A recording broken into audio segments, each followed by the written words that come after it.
Hey guys, today I have a very easy beginner-friendly quilt to make. It's called the Baby Bentley, and I have these patterns for sale in my shop.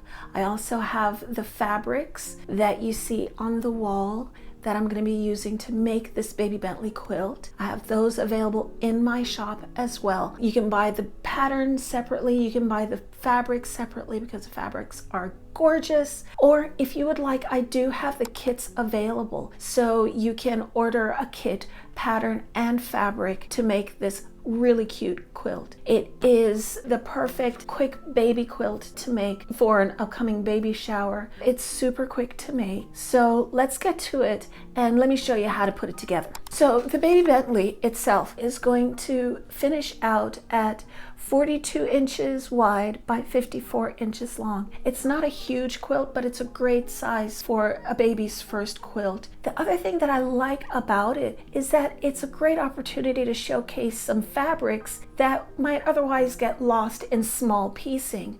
And so some of the fabrics that you see up on the wall behind me, like that plaid, or the florals that you see there, they are scaled in such a way that if I was going to cut it down into half square triangles and such, then I would really lose the pretty pattern that is there and all the fun colors that are in the fabric. The pattern allows you to showcase some really great fabrics that you might have. When putting the pattern together, you're going to find that there are really only 3 blocks that you're going to be making. They're all plus signs, but they're put together just slightly differently. So up on the wall behind me, what you see are 3 of the 4 rows that make up the quilt. So I'm going to show you how to do 3 of the blocks that go into the last row of the quilt today before putting it all together for you to see. The instructions. Now, it's always advisable to read through your instructions first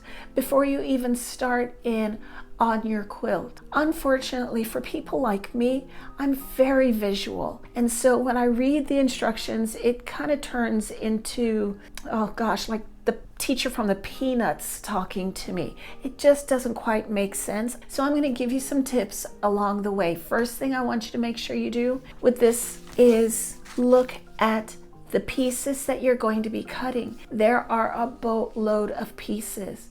How do you keep track of these? Guys, I'm going to ask that you please label all of those pieces. Label them. You're going to be labeling little squares of paper with sizes on them, ranging from the letter A through O. Label, label, label. It's going to make life a whole lot easier for you. The instructions tell you for the first row, it gives you the 4 blocks that are contained in the row. For a visual person like me, that's perfect. The other thing that it tells you, not only what makes up the row, but now it starts to break down for you which pieces that you've labeled goes into each one of those blocks to make up the row. It's a very well written pattern. I really encourage you to try it. Like I said, there are basically 3 blocks that you're going to be putting together. I'm going to show you how to do a couple of them. Once you figure out how to do them, they'll be in different sizes throughout the quilt top, but it's the same construction each time. So this is the first block that we're going to do. Each one of the blocks is either a 9-patch block or a variation on a 9-patch with a couple of border pieces, kind of filler pieces to extend the background of the quilt. The first one we're doing has 3 pieces on either side and then 1 strip of fabric down the middle. This is going to make our plus sign. So what I'm going to do first is join the top to the center on either side of the center strip, and then the bottom up on either side of the center strip to give us 3 strips of fabric. This is also a very good time to practice your chain sewing. Chain sewing, chain piecing allows you to do the same stitch step without having to break your thread. It saves thread and it makes your sewing more efficient.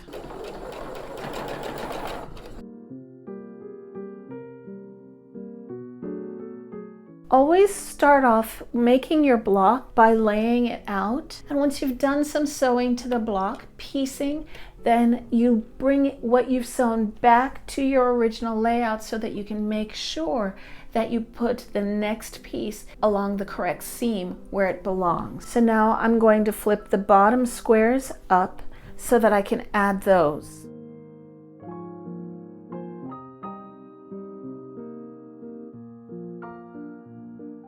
So now I have my pieced sides. I'm going to press them. Pressing is a very important part of this whole quilt because what we're trying to do ultimately when we press is to reduce the bulk in our seams. In this particular block, I'm going to press these seams toward the center, these seams toward the center, toward the patterned fabric. The background fabric in the quilt overall is white, and the kit that you receive, if you order the kit from me, your fabric in the background is going to be white. We want as little of the pattern fabric and seam allowance to be sitting behind the lighter fabric, and so we're going to try to do as much pressing toward the pattern fabric as we can. Let me press these and we can continue.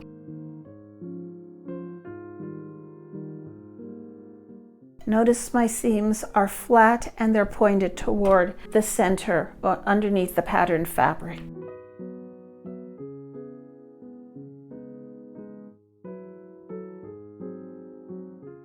Okay, now that we have our pieces pressed nicely, now I'm going to join the 3-piece strip to the single center strip, my left to the center and then the right to the center. If you know me, I'm not huge on pinning, but pinning is super important, okay? There are times when you can get away with not pinning, like I did joining the background fabric to the square of patterned fabric. The reason I did not pin in these spaces was because the seam was so short. I have a very good handle on the end of the seam and the cut edge of the fabric. I'm able to keep control over those so that I keep them in line and in position as the seam is being created. But once I get to a longer seam like this, especially when I have seam allowances that need to be kept under control, this is where I want to start pinning. So that's what I'm going to do this time. So I'll flip it over and then I'm going to put a pin at each one of the seams. Now what this is going to do is hold those seams down in position. It's also going to help me to make sure, if I pin at the beginning, at the end, it's going to help make sure that this top fabric does not shift beyond where it should be. It helps me to keep this seam to be the length it's supposed to be. So let me go ahead and pin that.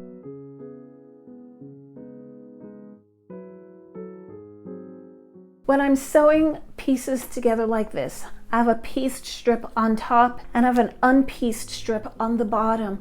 I always like to put the unpieced strip down against the feed dogs of the machine. That's going to help to feed the strip through the machine a little bit more evenly. I'm not going to get as much stretching and changing in strip sizes that way.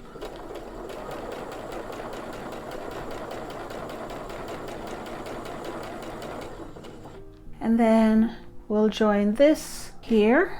Let me go ahead and pin.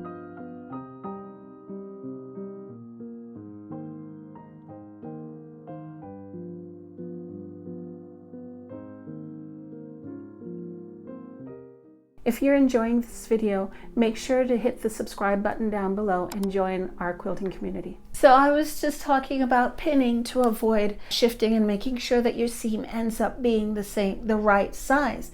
You can see on my finished block, my white piece extends a little bit beyond that center strip on both ends. The reason for that is because I have been sewing, and I'm in the habit of sewing with a scant 1/4 inch seam allowance. I'm just a shy of a 1/4 inch. What that means is that since I've done a scant 1/4 inch on these two horizontal seams, it has allowed for this overall strip to be a little bit longer, which ends up being a little bit longer than the center orange. Don't be too worried about that, guys. All that to say that this particular pattern likes an actual 1/4 inch seam allowance. Okay, what I will do before I join it to the rest of the quilt is trim down that little tip on either end so that I have the right size. It matches the length of that center strip. Okay, so moving on, we now need to press. So you'll see that the entire block, and that went together really quickly, right? So you'll see this entire block is complete. As far as pressing goes, we can look on the back of the quilt, and I have a choice. I can either push my seams outward so that they are behind the white background fabric, or I can push them in toward where the orange strip is. I make the decision on which way to press, not necessarily because I'm trying to keep my seams from showing behind my white background fabric, but in this case, I have no seams in this orange fabric, so the seam will be able to lay flat a lot easier against the orange fabric than it will against the pieced strips on either side. So it's because of that reasoning why I'm really going to want to press to the center. You might find yourself at some point trying to decide, well, do I press to the center, or do I press, because it's a light fabric in the center, or do I press out? I always try to err on the side of flat seams. Okay, so here is our first block. You see that I've made a little plus sign, just like these plus signs that are on the wall, but this particular one has the solid fabric strip coming straight down the center. Honestly, you can turn it horizontally, which the pattern does ask some of the plus signs to be horizontal like that, and then others in the vertical.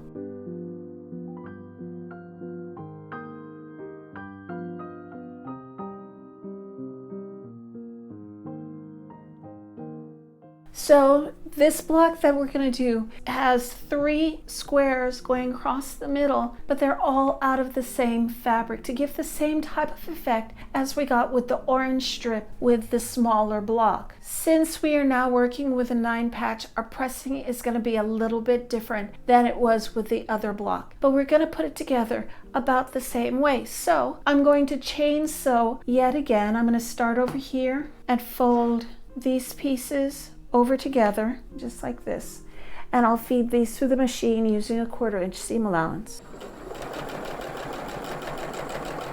Even though I'm not pinning, I always make sure that my pieces match up together, both top and bottom of the seam, before I run it through the sewing machine. And again, guys, I'm gonna lay it all out so that I can see where all of my pieces are supposed to be. There we go. Okay, that's the pattern it's supposed to be. So now I can fold these over to sew them together.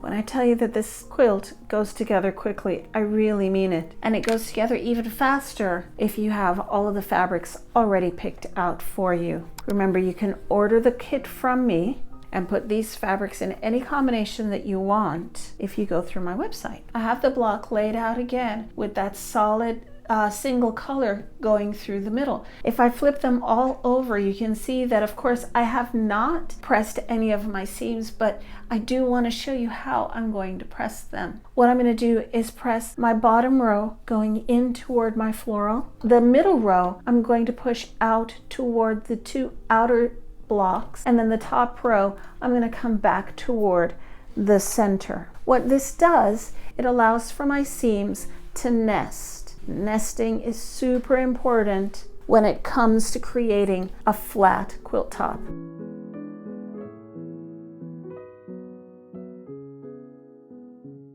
So what we have is the seams, the seam allowance pointing in toward the floral fabric on the bottom. The seam allowance that's going to butt up against it is going in the opposite direction. That allows me, when it's time to put them together, I can nest my seams. Once you feel that it's butted up, then you can pin. I always make it a habit to pin on either side of my seam allowance, because what that will do is it allows for my feed dogs to come along underneath, of course, to come along and not flip my seam allowance to go in the opposite direction. That's just going to mess up the whole nesting flat seam allowance thing that we're trying to attain. So I pin that side down, and just for good measure, I pin the other side of the seam allowance down also. Just a little extra security.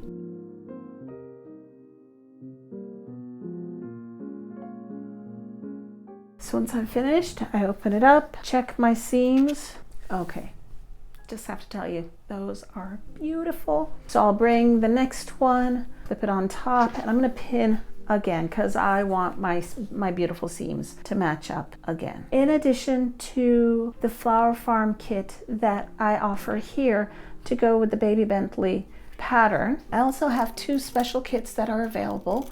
One is for a boy and one is for a girl. So if you're looking for a specifically gendered quilt for a baby shower, I have one that is for a girl. It's from the It's a Girl line, and I also have one that's cut from fabric from the It's a Boy line from Riley Blake. So those would be absolutely adorable and cute to do as well.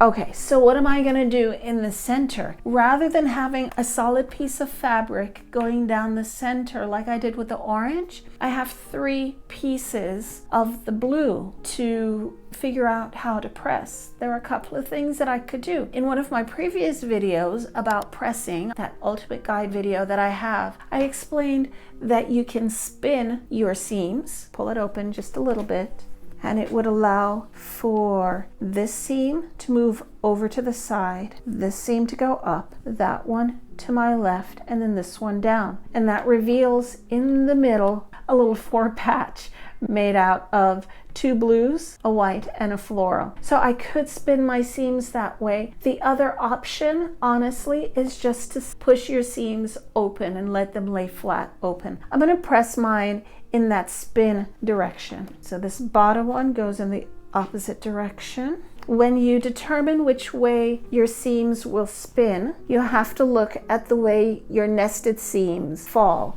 They are going to dictate the direction of your spin.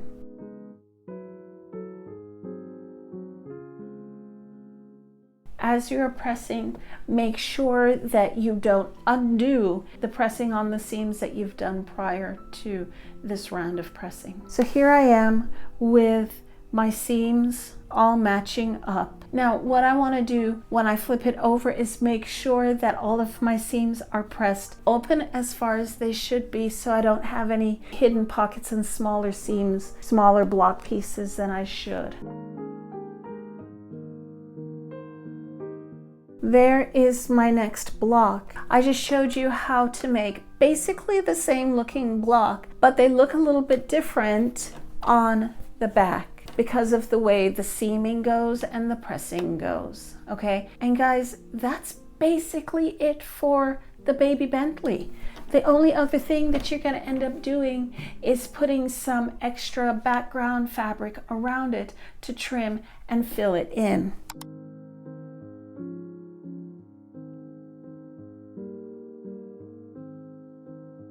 I have one more block unit in the Baby Bentley to put together, and that is creating the large plus sign that you see right here, the one using the plaid and the orange. This block unit goes together the same way that the 9 patch went together. It's just 6 pieces rather than 9. You can do your pressing either with that final horizontal seam pressed open to create that flat seaming, or you can spin your seams again, whichever one you like best. But the thing that I want you to pay attention to with this one is the directionality of your fabric. Some of the fabrics in this line, and that you'll come across, of course, are non-directional, which means that the pattern is tossed. You can turn it upside down, right side up, spin, spin, spin, and it doesn't look like there's a top or a bottom to it. But this particular one does make a difference. This lime green stripe, which by the way,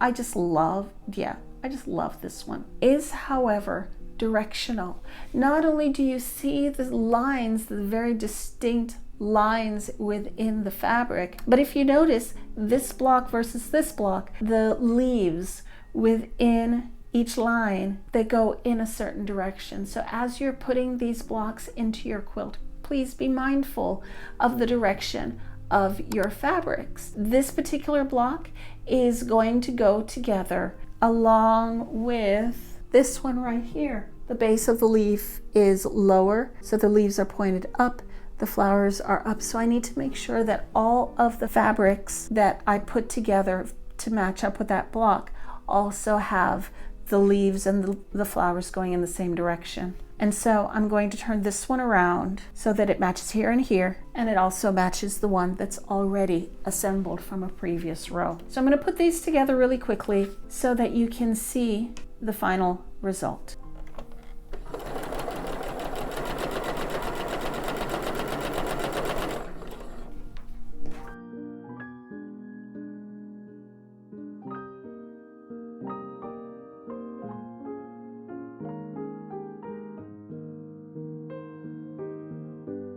Since these two rows will actually match up with a row that I already have on the wall, I'm going to need to double check to see how I press the previous rows so that I can know how to press this. Let me double check just to make sure. My bottom row that's already on the wall, I press those seams away from the white and toward the green floral. So I'm going to press the center row out toward my pink.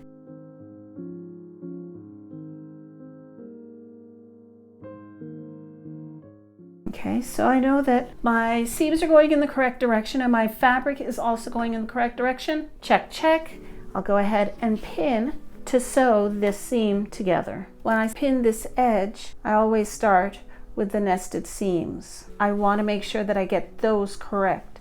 Once those are pinned, I have a nice length here that I really want to keep under control. I'm going to put 2 more pins in the centers. And now I can come out to my outer pieces and put 2, one at the beginning and then 1 closer to the center.